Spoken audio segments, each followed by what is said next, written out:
It's July of 2021, Wembley Stadium.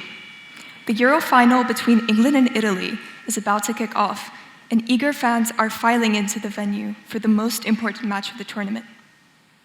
Now, surprises on the pitch were to be expected, but the same could not be said for the chaos happening outside.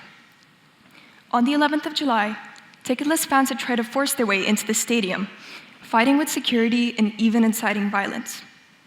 Over 80 people were arrested over something as seemingly innocuous as a football match. But what really caused this rampant behavior? This incident, and hundreds of others like it, are attributed to a phenomenon known as football hooliganism, which is factional, almost tribal conflict between supporters of various football teams. But even wider than sport, football hooliganism is emblematic of an issue known as toxic fandom. And mainstream media loves to report on the exploits of these communities, churning out boisterous headlines about the latest misadventures of these groups. But although they are frequently reported upon, these communities are rarely examined to understand the underlying causes behind their disruptive behavior. And I know it sounds silly. I know I'm talking about groups that have dedicated themselves to ball sports and pop music. But I hope that by the end of the talk, I'll be able to convince you why it's important not to dismiss these groups and how understanding fandom might be the key to reducing online extremism. So all of us have probably interacted with fandom in one capacity or another, but just so we're all on the same page, I would like to provide a brief definition.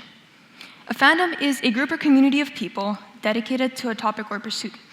And that can be anything from Manchester United to MasterChef Australia.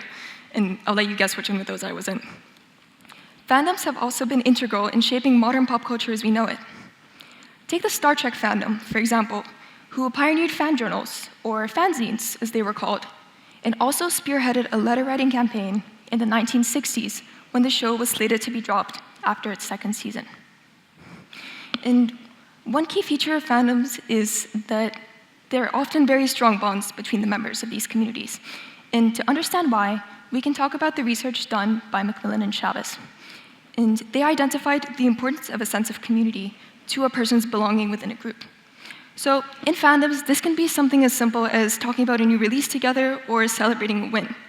And the more you interact with others, the more positive feedback you get from other people, the more likely you are to stay within the group. And this sounds obvious, but it's actually really important because what is a fandom without the fans, right? And another important feature of fandoms is that they often achieve their goals very quickly, whatever they set out to do. And to understand this, we can talk about the theory of social interdependence, which is best explained with an example. So, say you're working on a group project with a few other people. What are your goals for this project? Well, I would assume that it's to finish on time and get a good grade. And you know that whatever you do will directly affect the outcome. So if you procrastinate, if you kind of dilly-dally a bit, then you can kiss that A goodbye. But if you do your work, if you interact promotively with other people, then you will probably achieve your goal, and you will also exhibit positive social interdependence with the other members of your group. And this is similar to how it works in fandoms, but on a much larger scale. So say a fandom sets a goal of buying a certain amount of albums by the end of the day. Now, you know you can't contribute your whole life savings to buying CDs, but maybe you can buy 2 or 3. And when that goal does get achieved, then you will still feel like you contributed, and you can share in celebrating that goal. And the more goals you help achieve, the more you contribute to the fandom, the more you are likely to get on board with whatever they expect of you. So everything I've talked about thus far can be applied to all fandoms, but now let's pivot to the main topic of my talk and talk about fandom toxicity and toxic fandoms. Within academic literature, toxic fandoms are defined as groups who participate in routine bullying and harassment, whether that manifests online or in person. And a key feature of these fandoms is that they're often very homogeneous in both opinion and expression. And it's not because they turn away everybody who doesn't dress the same or has the same opinion, but it's through the carefully constructed processes of social tuning and prototypicality. To explain this, I would like you to imagine what you think the average football fan to look like. So it's probably a man in his 20s or 30s who has a favorite team, watches all their matches, and probably owns a piece of team kit or two. Now, with that in mind, individuals seek to appear prototypical or exhibit the characteristics that are expected of them as a fan of a certain thing. So let's take the example of being a fan of Manchester United. If, as a fan of this team, you see everybody who goes to the matches wearing jerseys, then you are much more likely to think that that is something that I have to have in order to be seen as a member of this community. So you're much more likely to go out and buy yourself one of those. And this isn't just limited to outfits or personal expression, but this also extends to opinion. So let's return to the example of being a fan of Manchester United. If you see people online or in person talking about how much they dislike Manchester City or how annoying they find them, well, then you are much more likely to adopt that opinion as well. And the real danger of these fandoms isn't in the fact that they all dress the same or that they all hate Manchester City, but it's in the echo chambers that are created as a result of this homogeneous expression. And to understand echo chambers, we can talk about the theory of group polarization. And in the research done by Dr. Kassar Sunstein, he identifies two key principles that underpin group polarization. And the first one is the desire to be well-liked. Well, that makes sense, right? Humans are social creatures, and we want to be respected within our communities.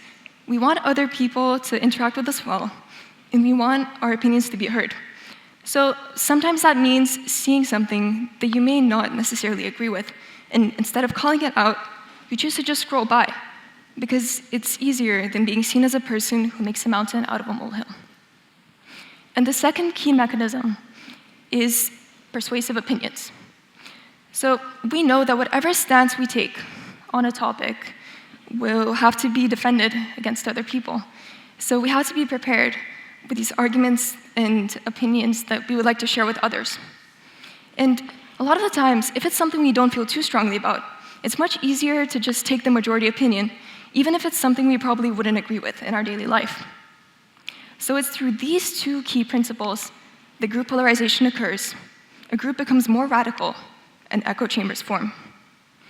And the deeper a group falls into an echo chamber, the harder it is to get out, because this process is subconscious, and radicalization becomes normalized. And on a study done on polarized individuals, it is very clear to see how the spread of misinformation is extremely difficult to stop. Within this study, polarized individuals in conspiracy theory communities, even after the misinformation was corrected, 99.98% of individuals either completely ignored it or used it to further their own agenda. And this is where things can quickly turn dangerous. Radicalization is normalized, and this is where hate trains form. This is where harassment starts to occur, and people's private information gets leaked. And things can become so bad, a fandom can become so entrenched in radical ideology that it turns into a hate group. Now, I know maybe this isn't what you had in mind when I said I would be talking about fandoms, because on the whole, they are a great way to connect with other people and make friends for life.